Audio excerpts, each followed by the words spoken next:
সাইয়েদনা ঈসা আলাইহিস সালাম দাওয়াত যখন দিলেন, ওনার বিরোধিতা শুরু হলো, ওনাকে হত্যার ষড়যন্ত্র হলো, ইভেন কি ওনাকে মারার জন্য বনি ইসরায়েলেরা উদ্ধত হলো। জানে বাঁচবার জন্য পালালেন, এক ঘরে ঢুকলেন, চারদিক দিয়ে ঘেরাও করলেন, উনি দরজা জানালা লাগাই দিলেন।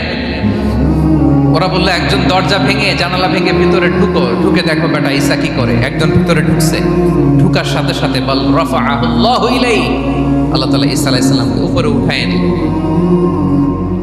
আর যেই লোকটাকে তারা ভিতরে ঢুকালো তার চেহারাকে আল্লাহ তাআলা ঈসা আলাইহিস সালামের চেহারার মতো করে দিলেন।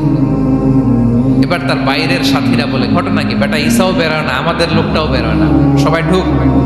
ওমা কতালু ওমা সলাবু ওয়ালাকিন শুব্বিহা লাহুম, আল্লাহ বলে তোমরা আমার নবী ঈসাকে হত্যাও করতে পারো নাই, শুলেও চড়াতে পারো নাই, আমি সেফটি সিকিউরিটি দিয়ে আমার নবী ঈসা আলাইহিস সালামকে আকাশে তুলে নিয়েছি।